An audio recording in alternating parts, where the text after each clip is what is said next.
La ambición me lleva no solo a donde ningún hombre ha ido antes, sino a donde creo que es imposible que un hombre vaya. James Cook. Acompáñanos en la aventura de los errores pasados para que comprobemos juntos que la humanidad es historia. Esperemos que estén bien. Hemos llegado con la entrega número 30 de este podcast, donde escogimos otro tema un tanto menos conocido: el ingeniero Julio Popper y su paso por la llamada Tierra del Fuego. Sean todos bienvenidos a este podcast. Hablaremos sobre la situación en ese momento y la fiebre del oro en la Patagonia. Esperemos que tengan un excelente día. Les agradecemos mucho por escucharnos de donde sea que nos den su tiempo. Yo soy Itzel Olvera. Y yo, Israel Olvera. Para este capítulo les traemos la poca información más fidedigna que pudimos encontrar. Esperemos que les guste este capítulo. Recuerden seguirnos en todas nuestras redes sociales, sobre todo, estamos más en Facebook e Instagram, es donde nos encuentran. Estamos como épocas.épicas.podcast y recuerden que su like, compartir y recomendarnos nos ayudan mucho. Ahora sí, iremos por el principio. Pues, ¿qué estaba pasando en ese tiempo? Pues como siempre nos gusta dar un poco de antecedentes históricos cuando podemos, y en el caso de la historia del señor de hoy, ocurrió durante la muy famosa y conocida mundialmente como la fiebre del oro. Sí, allí donde se veía algo de amarillo brillante o brillante en general, con el que posiblemente te podrás hacer rico de solo encontrarlo y venderlo, como en esos tiempos al menos aún no existía esto de que era de la nación y todo eso. No había regulación. Ajá, así que era más popularizado que cualquiera considerar sus herramientas y fuera ahí en busca de el famoso oro en este caso. Y bueno, sobre todo se hizo popular en Estados Unidos, que es el más conocido, ¿no? Sí, con la famosa fiebre del oro allá en California. Sí. Que por cierto nos robaron. Sí, luego era cuando un montón de gente creía que se iba a hacer rica bien fácil nada más por conseguir sus herramientas e irse ahí a investigar sin saber nada. Y pues esto ocasionó muchos desfases porque mientras que a unos les podría ir muy bien si les tenían suerte, pues a la mayoría no le fue tan bien en ese aspecto, ¿no?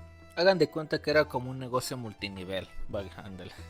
Tenías que llevar más gente para que invirtieran más dinero y en realidad el que se queda el dinero era el primero. Así mero. Y bueno, sobre el caso en específico de hoy, déjenme contarles que era el verano, que no es verano en Buenos Aires, porque recuerden que están al sur de nuestro planeta y las maravillas de la naturaleza dicen que ya hace calor, mientras por encima de la mitad tenemos, que ya hace frío, mientras acá encima de esa mitad del meridiano del planeta hace calor, pero bueno. Dejaré de desviarme. Era 1885, que es donde se encontraron estos llamados geográficamente como placeres auríferos, y en palabras de español de gente común como nosotros, eran estas zanjas de arena que se hacen en ciertas partes y que llevan minerales. Lo de aurífero pues se refiere en específico a oro, o eso entendí de Google, corrígenme si me equivoco. En específico se encontraron en Cabo de las Vírgenes, en la provincia de Santa Cruz. Esta situación sin duda trajo un montón de historias y sin duda muchos más extranjeros, donde la llamada Tierra del Fuego formaría parte de la historia de este metal precioso en el país de Argentina, que era importante para el territorio desde que firmaron el Tratado de Límites con Chile en 1881. Como se podrán imaginar, pues esto era un serio problema para el gobierno y su administración, porque saben que necesitaban ampliar los asentamientos de la zona, pero que traería inconvenientes debido a que podremos llamar de la manera elegante entusiasmo de los mineros en este paso de Chile, por ejemplo, que llevan desde 1879 con la expedición de Ramón Serrano y Montaner, el chileno que descubrió estos yacimientos tan queridos por los humanos. Así fue que para 1881 llegaron mineros extranjeros. Bueno, aquí nos fuimos un poco para atrás. Una parte de ellos, según nuestras fuentes, eran croatas, curiosamente. Aquí es donde hay diferencias entre los años en que llegaron, pero yo creo que más bien fue como en el 81, porque el señor que vamos a hablar esta vez, él llegó en el 86, entonces tuvieron que pasar estos años para que alguien en Croacia se enterara de esto que estaba sucediendo en Argentina, ¿no? Bueno, además que esta zona estaba la que llaman Ushuaia, un lugar óptimo para poblar con bosques extensos de madera de maderas preciadas también, aunque esto no quitaba que el territorio se encontrara aislado en las montañas más altas de la zona. Ahora pasaremos a hablar un poco acerca de la historia de la Patagonia y de su situación geográfica. Esta región se extiende en un territorio de casi 800.000 kilómetros cuadrados. Ya que la mayoría que nos escuchan son de México, haciendo cuentas en extensión es lo equivalente a si juntaras Sonora, Chihuahua, Coahuila y Durango, y Oaxaca también. Comparándolo así, literalmente es mayor que toda Centroamérica, cual junta es 600.000 kilómetros cuadrados en territorio, o para personas de otros países es como el total de toda España e Italia juntas. Comprende todo el territorio de Argentina al sur del río Colorado, a excepción de la Antártida y algunas islas del Atlántico Sur. Esto tal cual de una de nuestras fuentes. Está dividida en 3 sectores. El llamado sector andino, que se extiende al oeste de la región, y su rasgo dominante es la falta de ideas, montaña andina, que está compuesta por la cordillera de los Andes, que recorre desde el paralelo 37 hasta el extremo oriental de la isla de los Estados. Luego está el sector central, caracterizado por la presencia de la meseta patagónica. Luego está el sector más extenso y que tiene mesetas, serranías, cañados, grandes bajos y lechos fluviales. El último y no menos importante es el sector costero, el cual se extiende al este de la región y su paisaje se caracteriza por sucesivas incursiones marinas. La costa es acantilada y alta, aunque interrumpida por playas abiertas y otras partes geográficas que nos vamos a saltar porque no es lo principal en este momento. Ahora, pasando tal cual en la fiebre del oro y cómo afectó esto a los nativos, pues de estas personas saben que pues eran cazadores y recolectores nómadas, con una herencia particular de la que se menciona que eran tehuelches que emigraron desde la Patagonia meridional, donde compartieron territorio con los huash. Fingiremos que se lee como se escribe en español. Continuando, otras de estas tribus eran los alacalufes y los citados yaganes. Perdonan, ahí me estoy trabando la lengua. Hay que tomar en cuenta que debido a lo apartado de donde estaban, vivieron relativamente en paz. Ahora sí que los conquistadores eran un poco tardones y pues no tenían tanto sentido de orientación, supongo, para llegar hasta todos estos nativos que se escondían en esos lares, ¿no? Hablando sobre los nativos de la zona, fue en el siglo XVI que llegaron a la región las primeras expediciones provenientes del continente europeo. Se encuentran con la presencia de diversas tribus indígenas distribuidas a lo largo del territorio patagónico. De la siguiente manera, los huarpes, localizados en el noreste y norte de Neuquén, y luego están los puelches y pehuenches, originalmente habitaban al oeste de la actual provincia de Neuquén, y posteriormente se fueron extendiendo con el paso del tiempo hacia Chile y el lago de Nahuel Huapi. También estaban los picunches, gente del norte, los mapuches, la gente del país, y los huiliches, gente del sur. Por cierto, de los mapuches ya hemos hablado y que habitan en el centro-sur de Chile y luego influyeron y se extendieron en la Patagonia. Estaban los tehuelches, como ya hemos mencionado, que se ubicaban a lo largo de las provincias de Santa Cruz y Chubut. Con esta tribu se encontró Magallanes durante su estadía en el puerto San Julián y la denominaron Patagones, que de este señor podríamos hablar después en específico, incluso pues se podría hacer ahí un capítulo sobre este señor Fernando de Magallanes, ¿no? Para terminar, también están los Yagansé, localizados en la parte del sur de la Tierra del Fuego, y los Onas, que habitaban la parte oriental de la misma, mientras que este territorio para el mundo se considera también del dominio español, al igual que la mayoría del continente americano. Todo cambió a finales del siglo XIX, viendo con la amenaza de los llamados estancieros y buscadores de oro extranjeros. Como siempre, este explorador suena muy genial en las series y novelas, pero solo viendo el lado romántico, ya que esto traía saqueos, invasiones. Y bueno, aún con esto también fue beneficioso, creando puertos, trayendo el famoso telégrafo y la querida industrialización, que bueno, prácticamente era para que llegaran a gusto a la punta de Páramo, la Sierra del Carmen, Silva y la bahía de Sloguet, lo que obviamente chocaría con la gente nativa de allí y que no tenían ni voz ni voto a que los extranjeros llegaran a hacer lo que quisieran, lo cual, y citando de Jorge Álvarez, tampoco resultaba una novedad, ya que la República Argentina, por ejemplo, acababa de terminar una campaña militar conocida como Conquista del Desierto y consistía en ganar territorio en la Pampa y la Patagonia para las grandes cabañas ganaderas, a costa de que los mapuches, ranqueles y tehuelches pues se quedaran sin tierras, ¿no? Prácticamente. En particular los mapuches, porque en algún momento los mapuches fueron en guerra en contra de Chile y Argentina, pero esa es otra historia. Esto trajo diferentes disputas entre los contingentes nativos debido a estas excursiones, con enfrentamientos directos, los desiertos asesinos, con inmensidad y temperatura y los ya conocidos trabajos forzados. Llevaron a todas estas personas a la casi extinción. Se estima que murieron cerca de 14.000, que sobre esta situación hablaremos más a detalle luego, de hablar en concreto de la vida de este señor Popper.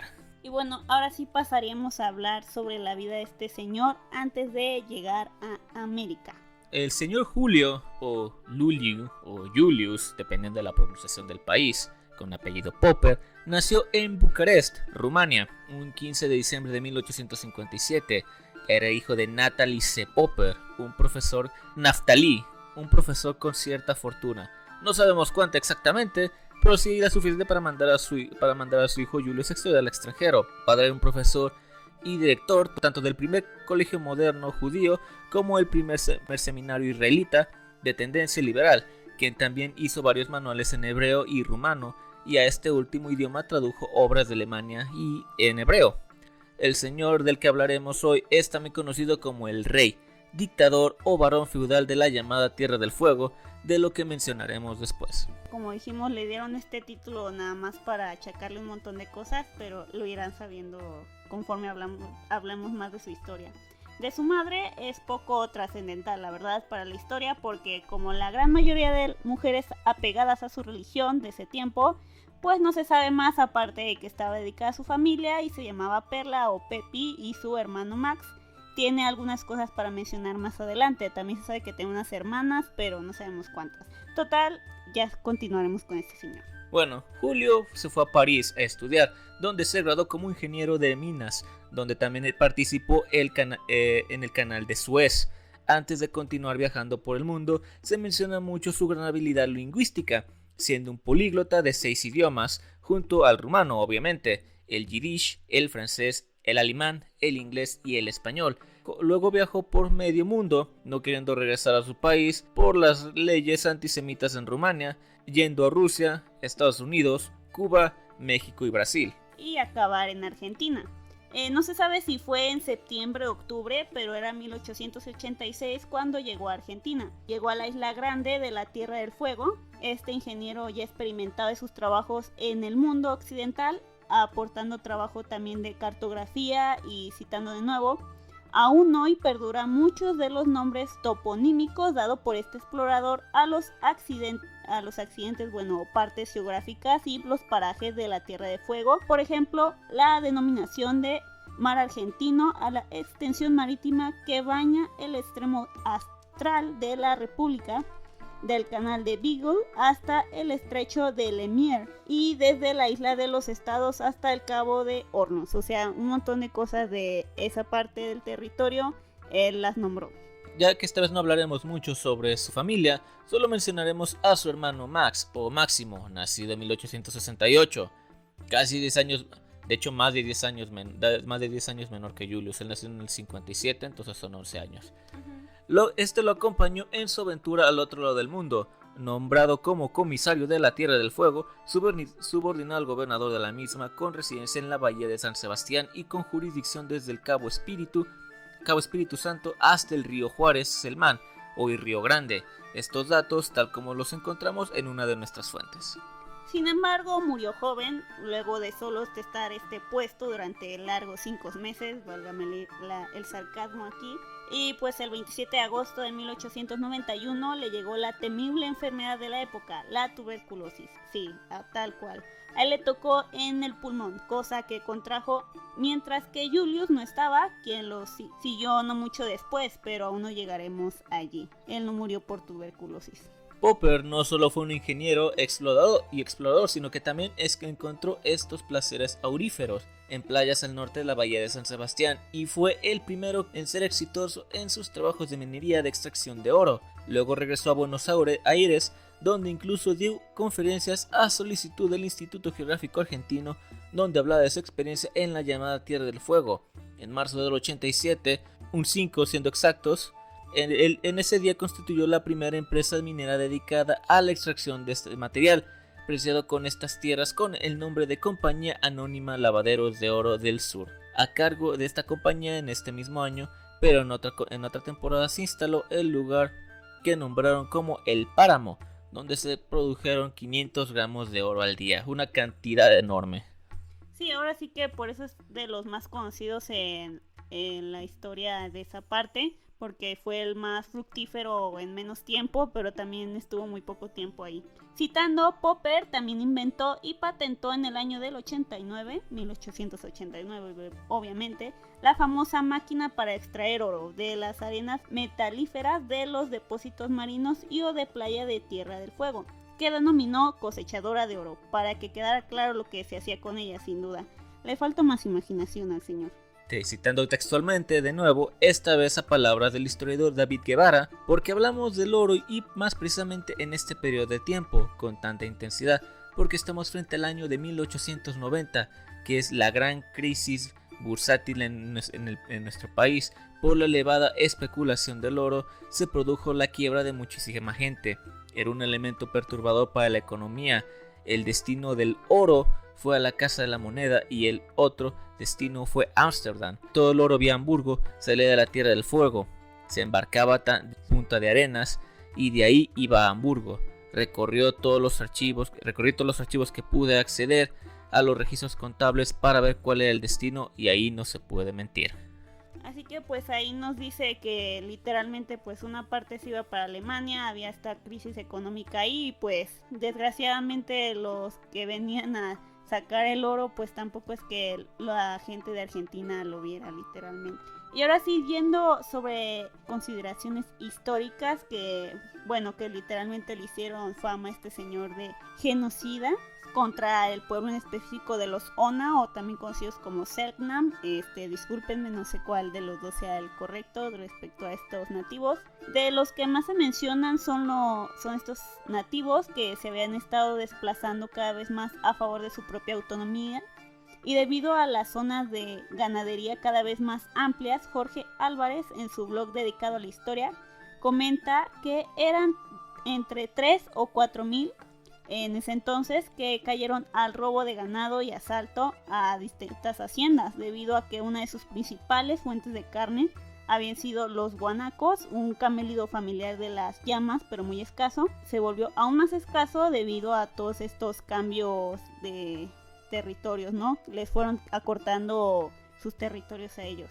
Citando la fiebre del oro precipitó los acontecimientos y enredó más la rivalidad entre los clanes aborígenes. En este contexto hizo aparición Julio Popper, que sería protagonista junto a otros como el neozelandés Alexander Cameron, los escoceses Samuel Hislop y Alexander McLennan, John McGrath, Omont y Wells, con infames currículums como cazadores de indios. Sobre Popper, exactamente, se sabe que en una de sus primeras expediciones, en octubre de 1886, tuvo un encuentro con ellos al espantar a un guanaco, encontrándose con unos 80 nativos que les dispararon flechas, supongo que enojados porque los invasores les quitaron el almuerzo, consiguiendo a balazos de estos señores con sus rifles Winchester, que por cierto, las flechas que lanzaron solo se quedaron alrededor de ellos y de sus caballos. Tal vez era solo una advertencia, pero ya saben, al parecer ellos eran de los que disparan primero y luego hacen preguntas. Después de que ellos se tiraran al suelo, volvieron a lanzarles flechas a estos extranjeros y ellos respondieron de nuevo a balazos. Y los nativos se retiraron, pero 2 de ellos murieron en el breve encuentro en esta cruza de distintas armas, ¿no?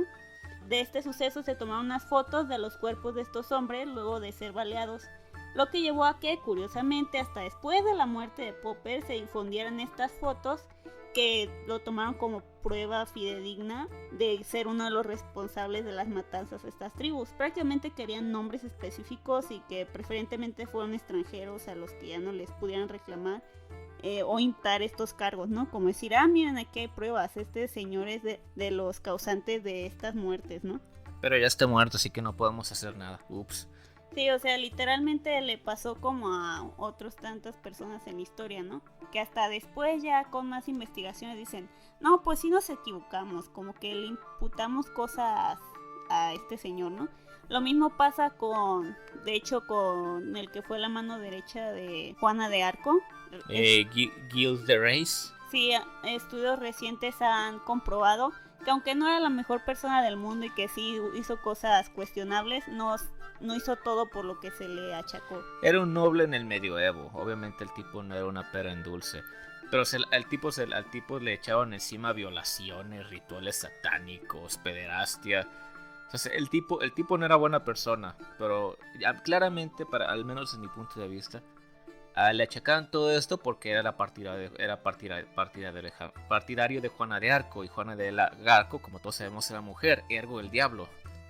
Sí, luego se sabía que querían quedarse con sus tierras y curiosamente después de que le achacaron todo esto y le hicieron el juicio y no sé qué, varias de las personas poderosas de ese entonces, sobre todo, no me acuerdo el nombre de varias personas que se quedaron con sus tierras y fueron los que lo habían acusado y que habían encontrado pruebas, pero la verdad es que nunca se le encontraron pruebas y él se declaró culpable bajo tortura. Entonces, pues ya saben, hay muchos personajes que seguramente les pasó esto, pero son pocos de los que después se dicen, no, pues sí, la cagamos en ese entonces, o estas personas solo le achacaron esto.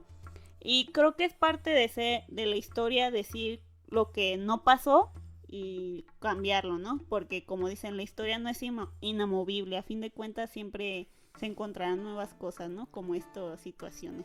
Es como cuando la iglesia le quiso pedir perdón a Galileo Galilei después de 500 años. Sí, o sea, después de que le quitaron su vida, le quitaron su investigación y bueno, hay un montón de cosas cuestionables. Que lo pusieron toda su vida en arresto domiciliario. Sí, eso es lo malo, ¿no? Este sentido del poder de mantener a la gente ignorante siempre fue más fuerte durante mucho tiempo y por desgracia aún lo es, aún con toda la información que tenemos a la mano. Y bueno, los siguientes datos que ya hablaremos ahorita provienen de la transcripción de una entrevista que le hicieron en una radio a este historiador que ya mencionamos, David Guevara. Y un dato principal es que a Julio Popper ya lo tachan como el que exterminó así literalmente a los Ozona o Shelkanam.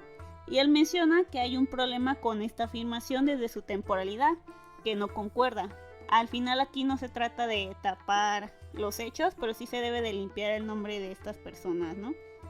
Y tomando como base que pues solo hay un encuentro como tal documentado de él con estos nativos, la verdad. Pues esto viene de que él estuvo muy poco tiempo, solo desde el 1886 a 1892, un mero lapso de 6 años. Cuando murió, comenta en ese momento, los nativos tenían libre espacio, técnicamente. Aún no los habían delimitado, como por desgracia pasaba siempre en muchas partes del mundo, cuando llegan los invasores.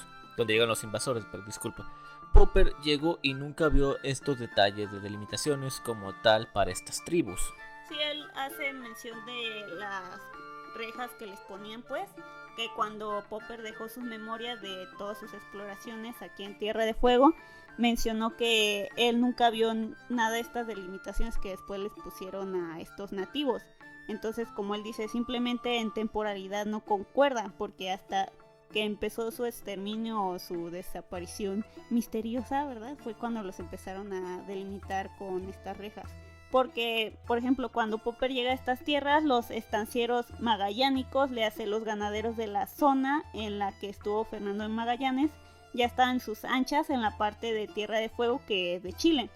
Y en Argentina, Popper fue el primero en hacerlo. Y bueno, él no fue un estanciero de ganado, sino un minero, ¿no? Y en palabras de este señor David Guevara, comenta que también es cierto que Popper muere de forma casi inmediata. En ese periodo de tiempo él fue el obstáculo al avance de los estancieros magallánicos y también ciertas diferencias que tenía con el poder burocrático estatal con asiento en Ushuaia, que en ese momento estaba el gobernador Paz. No encontré cuál es el nombre completo de ese gobernador, pero como vemos era situación política prácticamente. Así es como muere en la ciudad de Buenos Aires el 6 de junio de 1893. siendo inhumados sus restos en el panteón de la familia Ayerza Cullen o Cuesculen, Cullen, en el cementerio de la Recoleta, llegando estos estancieros a las tierras que fueron de Popper y crean la llamada estancia Cullen. Así que, como siempre, él muere misteriosamente, no hay datos de cómo murió realmente, al menos no encontré su situación, pero curiosamente esta otra familia de pronto se queda con sus tierras y eran de estos tipos de ganaderos, entonces pues ellos querían el oro y las tierras para sus ganados prácticamente, y luego dijeron, bueno, para que no se vea tan mal hay que ahora sí ponerle algo que no hizo para que finjamos que él era el problema y que murió por ser un maldito y cosas así. Y de hecho es curioso, cuando estaba investigando, pues la verdad no hay mucho sobre él. Son fuentes argentinas las que más hablan de él y que ya están reivindicando un poco más su nombre. Porque ves fuentes de la parte chilena y aún siguen en esta idea recalcando que es un genocida y no sé qué. Igual me haría falta investigar más de otros personajes de ese tiempo para decir cuáles otros sí fueron responsables de matar a muchos inocentes, pero al menos este señor Nero no fue uno de ellos, ya está comprobado. Pues mira, puede que a lo mejor ella tiene una refriega en contra de esta tribu y que a lo mejor se murieron varias personas, pero ya que le quieran echar la muerte a todos porque era conveniente, pues ya es otro rollo. Sí, luego la verdad que pasa siempre como tantos personajes en distintos países, ¿no? Aunque fueran extranjeros, luego se pierden por mucho tiempo sus historias y hasta después como que comienzan a salir así como contados lo que pasó, ¿no? Y bueno, pero hay que señalar los nuevos descubrimientos, como en este caso que pues no era el malote de la historia. Y pues yo creo que hasta aquí quedaría este episodio también, pero no queríamos ahora sí que llenar de paja el capítulo. No sé si tú quisieras agregar algo más antes de pues de momento no. Hablamos de este señor Julius o Lulio o Julio para los compas acá de este lado del charco, que también él es rumano, lo mencionamos en algún momento. También a lo mejor volveremos a hablar de Europa Oriental, ya saben, porque sí existe. Europa no para la gente que no sabe, Europa no consiste de Francia, Inglaterra y España, hay más países. A lo mejor luego volvemos a hablar de algún país de por allí.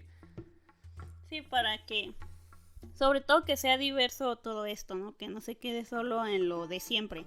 Por eso siempre tratemos de buscar este tipo de temas no tan conocidos, aunque a veces nos tardamos en encontrar o encontramos solo un poco como con este señor. Pero pues a final de cuentas este es el chiste de este podcast, que todos aprendamos un poco entre todos.